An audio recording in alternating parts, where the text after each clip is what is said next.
بسم اللہ الرحمن الرحیم۔ سامعین کرام، آپ سن رہے ہیں اردو کہانی بانگڑو، جس کے مصنف ہیں ایم اے راحت، اور یہ اس سلسلے کی قسط نمبر 35 ہے۔ مجھے امید ہے آپ کو میری یہ کاوش پسند آ رہی ہوگی۔ آپ نے اگر ابھی تک میرا چینل کہانی گھر سبسکرائب نہیں کیا تو ابھی میرے چینل کو سبسکرائب کر کے بیل نوٹیفیکیشن آن کر لیجئے، تاکہ آنے والی ہر نئی کہانی کی اطلاع بر وقت آپ تک پہنچ سکے۔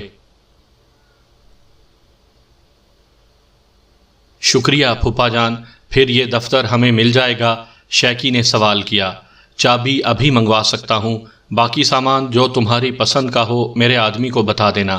بہتر ہے۔ اور دونوں اپنی جگہ سے اٹھ گئے۔ دونوں باہر نکل آئے تھے اور اندر نواب تمیز الدین اب بھی متحیر نگاہوں سے دروازے کی طرف دیکھ رہے تھے۔ پھر انہوں نے بھرائی ہوئی آواز میں کہا، اس کی کایا پلٹ کا یقین نہیں آتا۔ ہوتا ہے تمیز الدین، ایسا ہوتا ہے۔ انسان بزرگوں کے سامنے کچھ ہے، لیکن ارے ان لوگوں کو میں اچھی طرح جانتا ہوں بھائی صاحب۔ بہرحال دیکھیں کیا تیر مارتے ہیں دفتر میں بیٹھ کر۔ اس طرح عالم پناہ اور شیکی کو ایک خوبصورت دفتر مل گیا۔ اعلیٰ درجے کا دفتر تھا، انتہائی نفیس فرنیچر سے آراستہ۔ اس کی پوزیشن لینے کے بعد عالم پناہ نے چابی صفدر کے قدموں میں رکھ دی۔ ارے یہ کیا جہانگیر بھائی؟ صفدر نے جلدی سے کہا، اب ہماری عزت آپ کے ہاتھ میں ہے صفدر بھائی۔ ہم جس قابل ہیں آپ لوگوں کو معلوم ہی ہے، پھوپھا جان سے بچائے رکھیے۔ یہ بات تو ٹھیک ہے حضرات، چلو دفتر کی ترتیب کریں۔ اور فرنیچر میں رد و بدل ہونے لگی۔ شیکی کے لیے ایک حصہ الگ کیا گیا اور عالم پناہ دوسرے کیبن میں تھے۔ ایک بڑا ہال سٹاف کے لیے اور ایک مہمانوں کے لیے۔ اس کے بعد کوٹھی میں میٹنگ ہوئی۔ صفدر اس وقت سربراہ کی حیثیت رکھتا تھا۔ ان لوگوں نے جب سارے معاملات ہمارے سپرد کر ہی دیے ہیں تو پھر ہمارے سپرد بھی ذمہ داریاں عائد ہوں گی دوستو۔ اس نے تقریر شروع کی۔ بے شک میں اس کاروبار کو چلانے کی ذمہ داری قبول کرتا ہوں۔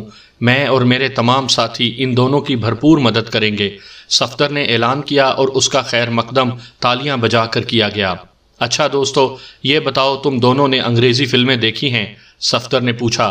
میں نے عظیم پریسلے کی تمام فلمیں دیکھی ہیں، شیکی بولا۔ میں نے صرف سیمسن ڈلائلا دیکھی تھی۔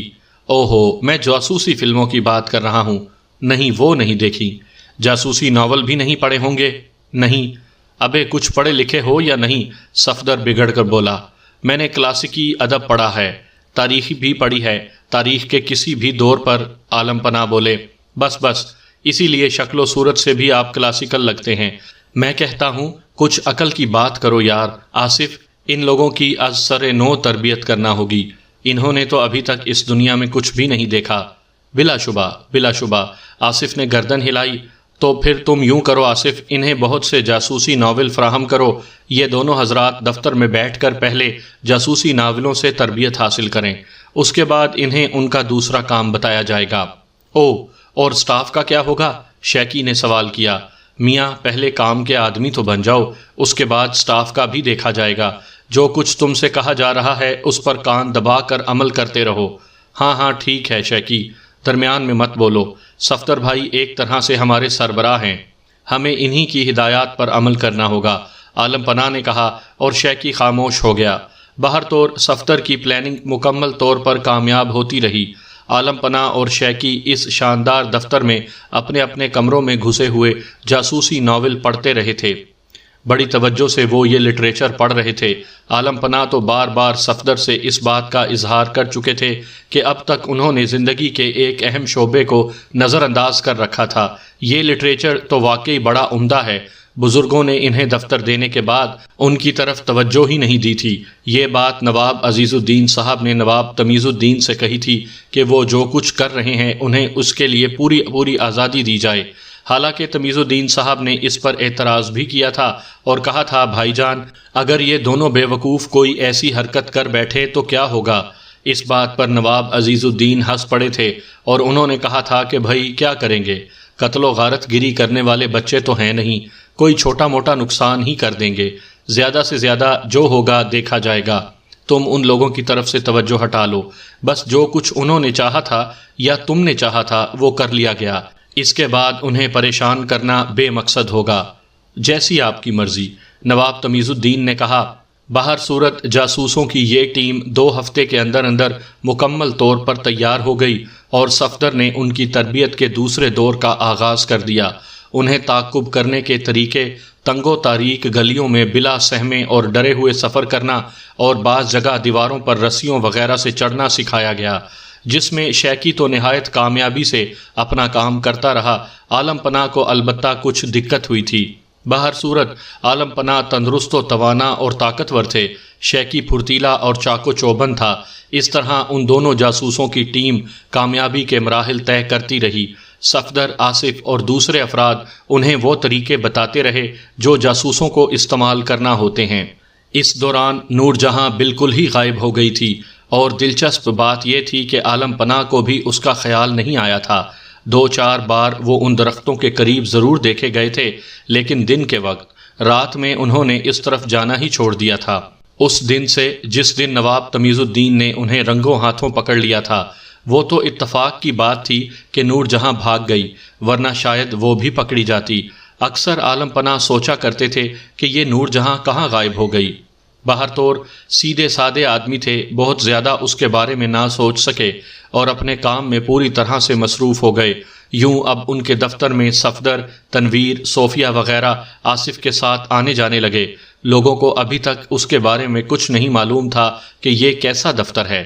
حالانکہ خاصا اچھا دفتر تھا، لیکن اس کا ابھی تک کوئی مقصد سامنے نہیں آیا تھا۔ بالآخر ایک شام وہاں عمدہ قسم کی پارٹی ہوئی جو شیکی اور عالم پناہ نے اپنی جیب خاص سے دی تھی۔ اس پارٹی میں اعلان کیا گیا کہ اب دفتر کی پبلسٹی شروع کر دی جائے۔ صفدر نے اس سلسلے میں کچھ مضامین تیار کروائے اور انہیں اخبارات کے حوالے کر دیا۔ اس نے اس بات کا پورا خیال رکھا تھا کہ ان دونوں کو کوئی دقت نہ ہو، کیونکہ وہ خود بھی ان کی پشت پر تھا اور مکمل طور پر ان کی مدد کر رہا تھا۔ کون بول رہا ہے؟ استاد نصیبوں سے بات کرنی ہے تو کرو نا، میں تمہاری ماں بول رہی ہوں۔ سہیل کی آواز ابھری، کھوپڑی الٹی ہو گئی تھی، شاید زنانہ لباس میں تھا، بڑا سا پاندان سامنے رکھے پھسکاڑا مارے بیٹھا تھا۔ استاد سیٹھ پونجی والا قتل ہو گیا، اے خدا غارت کرے تمہیں، 2:30 گھڑی کی موت آئے، ہائے کیسا جوان مرد تھا، میں بد نصیب اس کی حفاظت بھی نہیں کر سکی۔ ارے تم کہاں مر گئے تھے موذیو؟ استاد، اس کی کوٹھی سے باہر تو ہم پوری طرح چوکس رہے، کوئی خاص بات نہیں ہوئی، لیکن بس رات کے کسی حصے میں ہمیں تو صبح کو پتہ چل سکا۔ مرد موذیو، کیڑے پڑیں زبان میں، اب کیا ہو رہا ہے؟ پولیس آ چکی ہے، تم کیا کر رہے ہو؟ ابھی وہیں ہیں استاد۔ اب وہاں اپنی میاں کی سسرال والوں کا انتظار کر رہے ہو؟ ارے واپس چلے آؤ مردودو، وہاں سے جو کام دیا تھا وہ تو نہ کر سکے، اب وہاں کھڑے ہوئے ہیں۔ سہیل نے فون بند کر دیا اور پھر وہ دونوں ہاتھوں سے سر پکڑ کر بیٹھ گیا۔ زنانہ لباس میں تھا اور حسب معمول اپنی وحشت کا شکار تھا۔ منہ میں پانی کی بڑی سی گلوری دبی ہوئی تھی۔ چند لمحات وہ اسی طرح بیٹھا پان چباتا رہا، پھر اس نے زور سے تالی بجائی۔ زنانہ لباس میں ملبوس 2 نوجوان یا نوجوانیاں اندر داخل ہوئیں۔ جاؤ ری جاؤ، ڈھول مجیرے لے آؤ اور اس زیب النساء کو بھی بلا لانا، اس نے کہا، اور دونوں زنخے واپس چلے گئے۔ تھوڑی دیر کے بعد وہاں راگ رنگ کی محفل جمی ہوئی تھی اور زیب النساء رقص کر رہی تھی۔ فٹوں کے حساب سے چوڑی کمر، قد تقریباً 6 فٹ، چہرہ خونیوں جیسا، رنگ الٹے توے کی مانند جس پر میک اپ اس قدر زبردستی جیسے قلی کرنے والی کوچی سے کیا گیا ہو، انکہیوں کے جھروکے سے گا رہی تھی، اور سہیل یا نصیبو عاشقانہ نگاہوں سے اس کی ایک ایک ادا کو دیکھ رہا تھا۔ اس کے چہرے پر قربان ہو جانے والی کیفیت تھی۔ کافی دیر تک یہ طوفان بدتمیزی جاری رہا، پھر اس نے ہاتھ اٹھا کر اس ہنگامے کو بند کرنے کے لیے کہا اور خود اپنی جگہ سے اٹھ گیا۔ دوسرے کمرے میں جا کر اس نے لباس تبدیل کیا اور چند لمحات کے بعد اس کی کار کسی نامعلوم منزل کی طرف جا رہی تھی۔ شام کو 5 بجے وہ ایک حسین لباس میں ملبوس رینبو کلب پہنچ گیا۔ چہرے پر معصومیت کے علاوہ کچھ نہیں تھا، لیکن چند لوگوں میں کھلبلی مچ گئی۔ فوری طور پر سادہ لباس والوں نے جوشی کو اطلاع دی اور زیادہ دیر نہیں گزری تھی کہ جوشی وہاں پہنچ گیا۔ سہیل اطمینان سے اپنی میز پر بیٹھا ہوا تھا۔ جوشی باقاعدہ وردی میں تھا۔ بہت سی نگاہیں اس کی طرف اٹھ گئیں، لیکن سہیل نے اس پر کوئی توجہ نہیں دی۔ جوشی کرسی گھسیٹ کر اس کے سامنے بیٹھ گیا۔ دیدہ دلیر انسان ہو، کم از کم اس وقت تمہارے یہاں آنے کی توقع نہیں تھی، تم نے مجھ سے یہاں بیٹھنے کی اجازت نہیں لی جوشی، سہیل آہستہ سے بولا۔ او ضرورت نہیں سمجھی، اور مجھے عادت بھی نہیں ہے۔ کوئی بات نہیں، پہلی حرکت معاف کر دیتا ہوں، آئندہ خیال رکھنا، سہیل نے کہا، اور جوشی ہنس پڑا۔ بہت بہتر حضور والا، لیکن مجھے یقین ہے عمل نہ کر سکوں گا، اور پھر آپ کے سلسلے میں آپ سے تو بڑی اپنائیت محسوس ہوتی ہے، لیکن تم مجھے ناپسند ہو جوشی، اس لیے میں تمہارے کرب کو زیادہ دیر برداشت نہیں کر سکوں گا۔ میں تمہیں ایک بری خبر سنانے آیا ہوں سہیل، جوشی نے کہا۔ خود بھی اچھے انسان نہیں ہو، اچھی خبر کیا سناؤ گے؟ کہو، کیا کہنا چاہتے ہو؟ مرنے سے قبل سیٹھ پونجی والا نے مجھ سے مدد مانگی تھی، اس نے باقاعدہ درخواست کی تھی کہ میں اس کی جان بچاؤں تم سے، جوشی نے الفاظ چبا چبا کر کہا۔ اور تم نے اس کی کوئی مدد نہیں کی، سہیل نے کہا۔ مجھے اس بات کی امید نہیں تھی کہ تم، ایک بار میں نے پہلے بھی کہا تھا جوشی کہ میرے چکر میں پڑ کر تم اپنی مٹی پلید کر لو گے، اب بھی یہی کہہ رہا ہوں۔ تمہیں جیل کی سلاخوں اور پھر پھانسی کے پھندے تک پہنچانا میری زندگی کا دلچسپ تجربہ ہوگا۔ سہیل، میں تمہیں پونجی والا کے قتل کے الزام میں گرفتار کرتا ہوں، جوشی نے کہا، اور سہیل کے ہونٹوں پر دل آویز مسکراہٹ پھیل گئی۔ وارنٹ ہے مسٹر جوشی؟ میں خود وارنٹ ہوں، جوشی نے غرا کر کہا، گویا آپ نے قانون کے تقاضے مکمل نہیں کیے۔ میں نے کہا نا کہ میں خود قانون ہوں مسٹر جوشی، میں ایک پڑھا لکھا شخص ہوں اور اس خاندان سے تعلق رکھتا ہوں جو خود بھی قانون کی برتری کو اہمیت دیتا ہے۔ ان حالات میں آپ نے اگر قانون شکنی کی باتیں کیں تو ظاہر ہے ہمارے لیے ناقابل برداشت ہوں گی۔ بغیر وارنٹ کے آپ مجھے ہاتھ بھی نہیں لگا سکتے۔ چلیے، میں نے تسلیم کر لیا کہ میں خود وارنٹ ہوں، تو اس کے بعد کیا یہ ممکن ہے کہ آپ مجھے گرفتار کر کے لے جائیں؟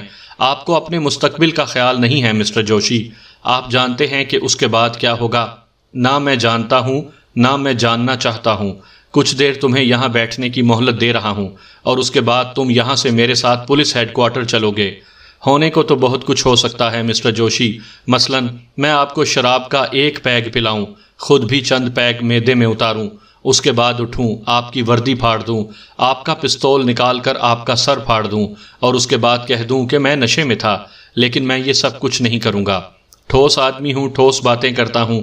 آپ کو اس بات کا بھی یقین ہوگا کہ نواب عزیز الدین خان کے تعلقات وزیر داخلہ سے بھی ہیں، اس کا علم ہے آپ کو؟ ہاں ہے، لیکن ایک قاتل کو اس کا باپ بھی نہیں بچا سکتا۔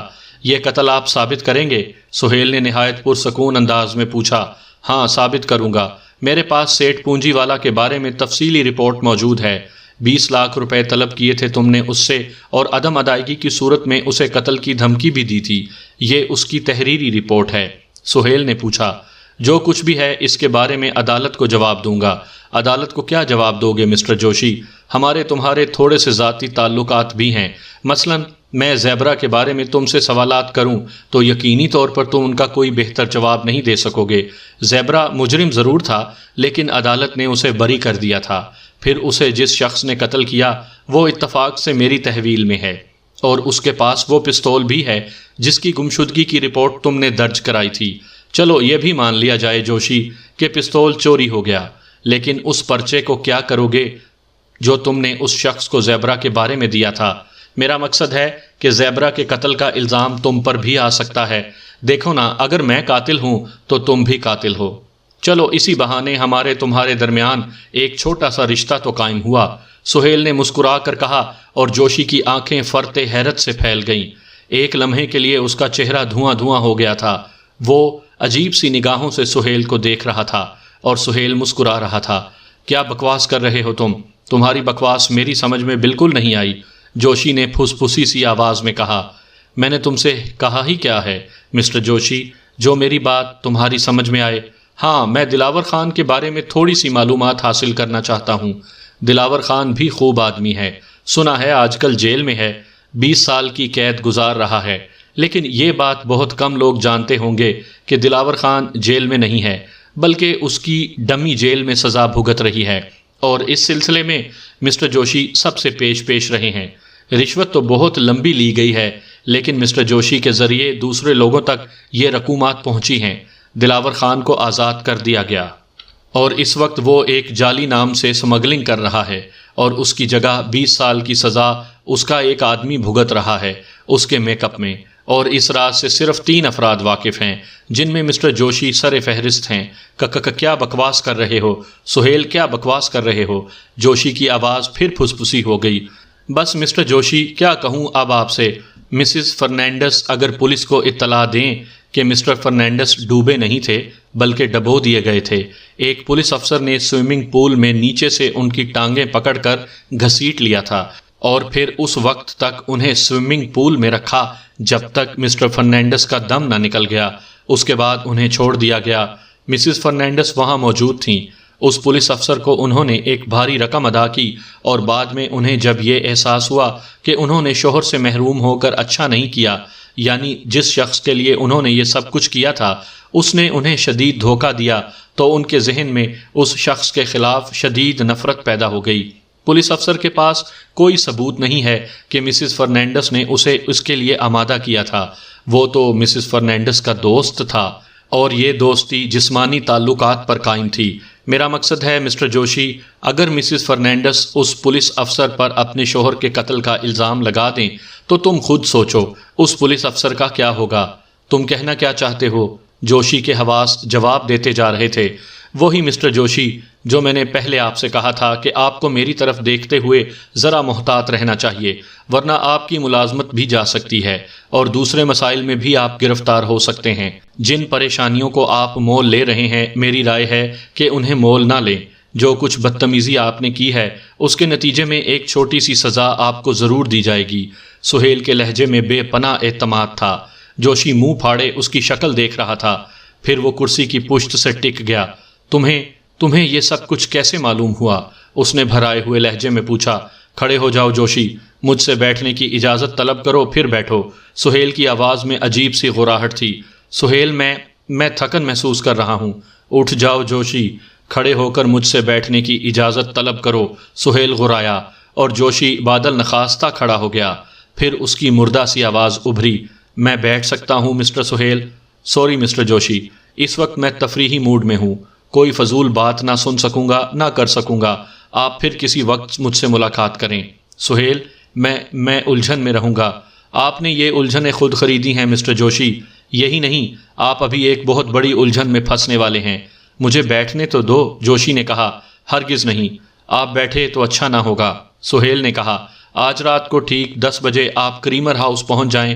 میں کریمر کے کیبن نمبر 20 میں آپ کا انتظار کروں گا۔ کریمر؟ جوشی نے بوکھلائے ہوئے لہجے میں کہا۔ ہاں، کیوں؟ اور رات کو 10 بجے؟ ٹھیک 10 بجے۔ سہیل، وہاں کیا ضروری ہے؟ کوئی دوسری جگہ منتخب کر لو، وہ شہر سے 10 میل دور ہے اور پھر راستہ بھی مخدوش ہے۔ سنو، وہیں کیا ضروری ہے، میں تمہیں رنگ محل میں دعوت دیتا ہوں۔ کریمر 10 بجے، سہیل نے جواب دیا اور خود بھی کرسی سے اٹھ کھڑا ہوا۔ وہ جوشی سے مخاطب ہوئے بغیر ایک میز کی طرف بڑھ گیا جہاں 2 لڑکیاں بیٹھی ہوئی تھیں۔ جوشی جھیپے ہوئے انداز میں ادھر ادھر دیکھنے لگا اور پھر وہ پلٹ کر برق رفتاری سے واپس نکل گیا۔ اس کی کیفیت عجیب تھی۔ سہیل کے ہونٹوں پر عجیب سی مسکراہٹ پھیلی ہوئی تھی۔ اسی رات ٹھیک 10 بجے جوشی کریمر ہاؤس پہنچ گیا۔ کریمر ایک خوبصورت جھیل کے کنارے بنا ہوا ایک حسین ہوٹل تھا۔ کشتیوں کا ایک پل جھیل میں اتار دیا گیا تھا اور اس میں بیٹھنے کا حسین بندوبست کیا گیا تھا۔ کیبن نمبر 20 میں سہیل موجود تھا۔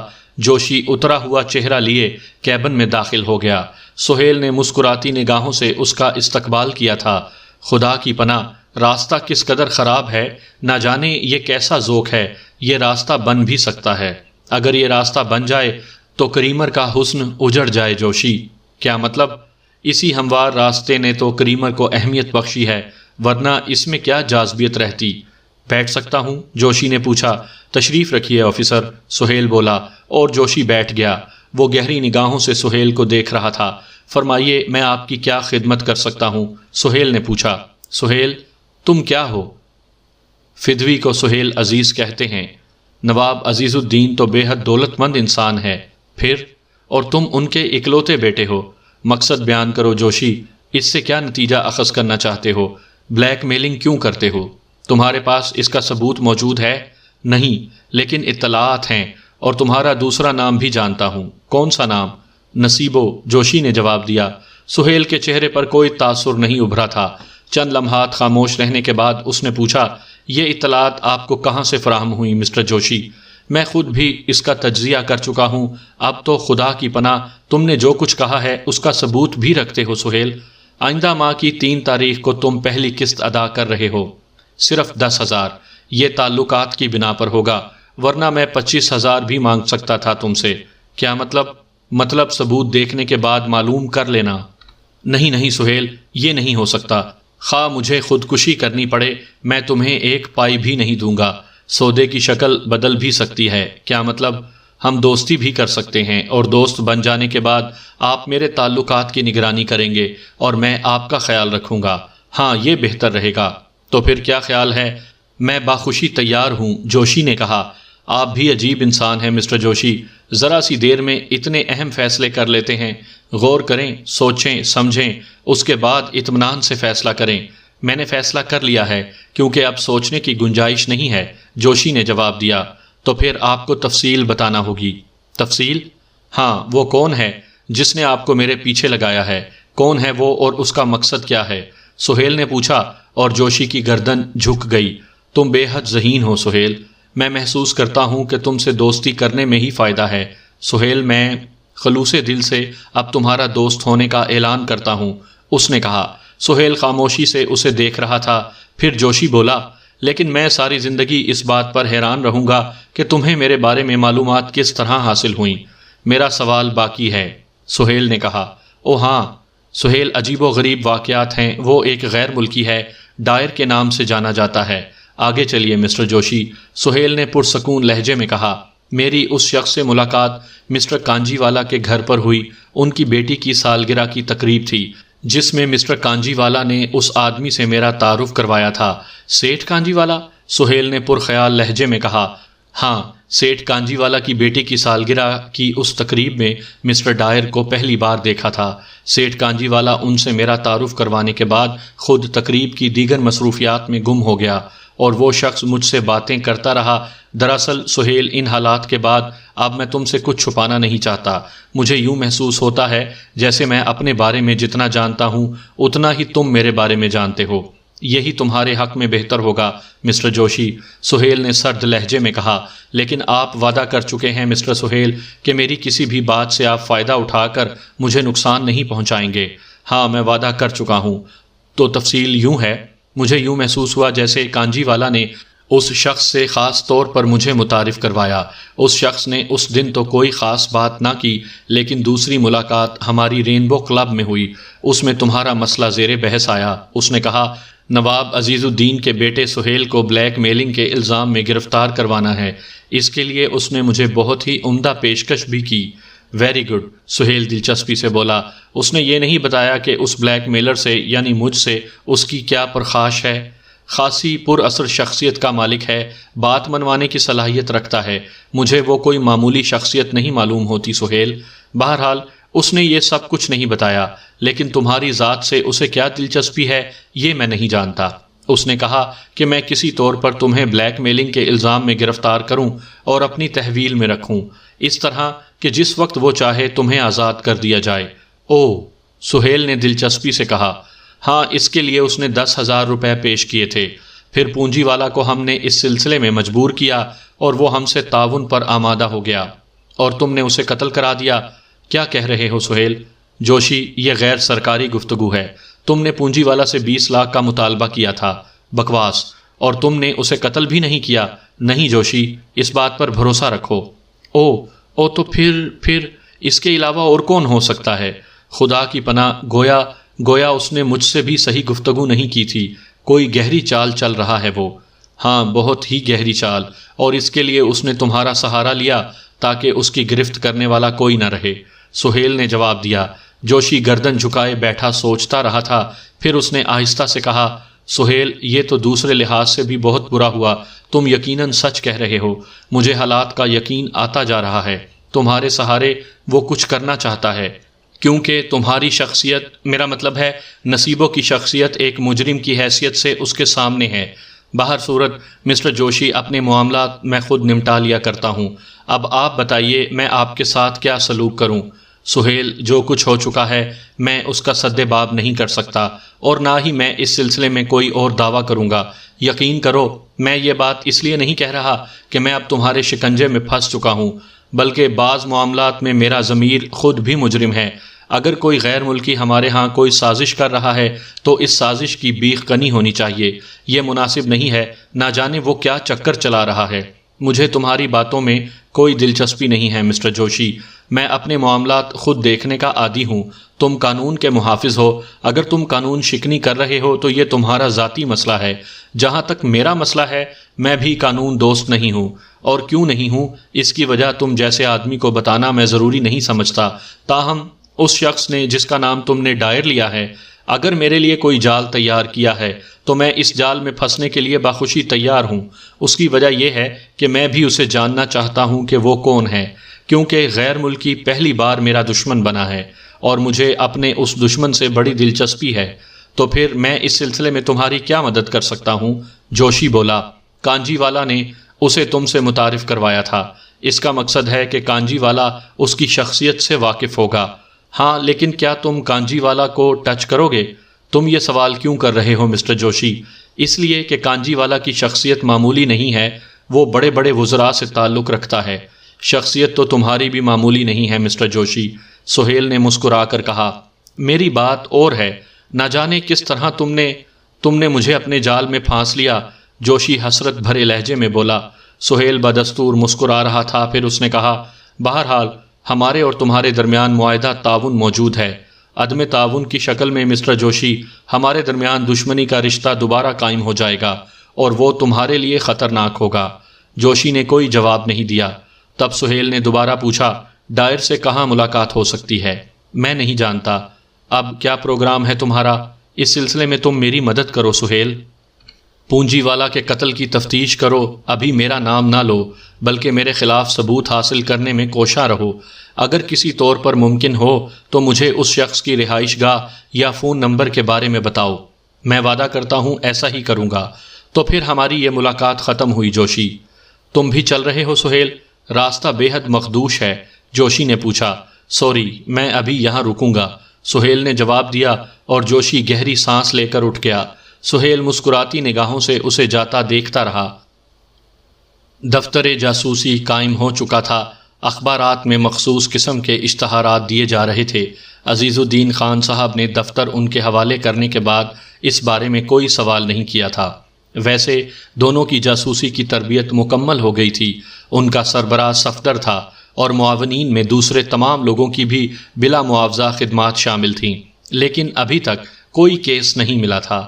یہ دفتر ان لوگوں کی پرائیویٹ نشست گاہ بن چکا تھا، یعنی فرصت کے اوقات میں وہاں ان کی باقاعدہ میٹنگ ہوتی جس میں تمام افراد کسی نہ کسی طرح شامل ہو جاتے۔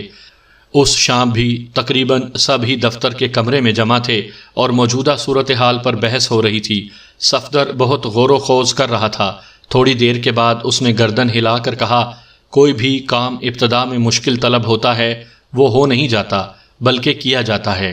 میرے خیال میں اس دفتر کو آگے بڑھانے کے لیے ہمیں خود ہی کچھ عمل کرنا ہوگا۔ مثلاً؟ آصف نے پوچھا۔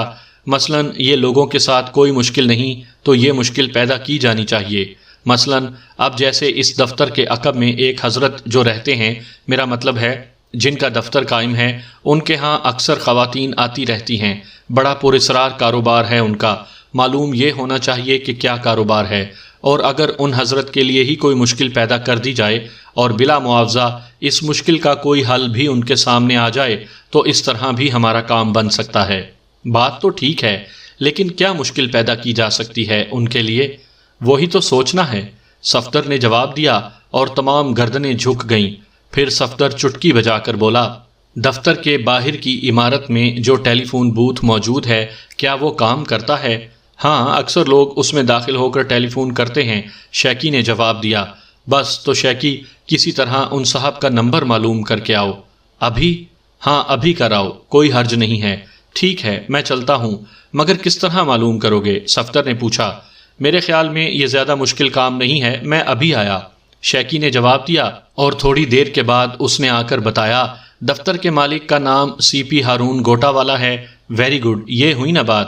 اچھا، میں ابھی آتا ہوں، صفدر نے کہا اور نیچے اتر گیا۔ اس نے ٹیلی فون بوتھ میں جا کر شیکی کے بتائے ہوئے نمبر ڈائل کیے اور ریسیور کان سے لگا لیا۔ ہیلو مسٹر ہارون سے بات کرنی ہے۔ ہارون بول رہا ہوں۔ دوسری طرف سے پھٹی پھٹی آواز سنائی دی۔ مسٹر ہارون، میں پولیس ہیڈ کوارٹر سے اے عارف بول رہا ہوں۔ تمہارے خلاف ایک رپورٹ پیش کی گئی ہے۔ رپورٹ؟ میرے خلاف؟ ہاں، تمہارا کاروبار کیا ہے؟ بتانا پسند کرو گے؟ صاحب، میں امپورٹ ایکسپورٹ کرتا ہوں۔ لڑکیوں سے تمہارے آفس کا کیا تعلق ہے؟ لڑکیاں؟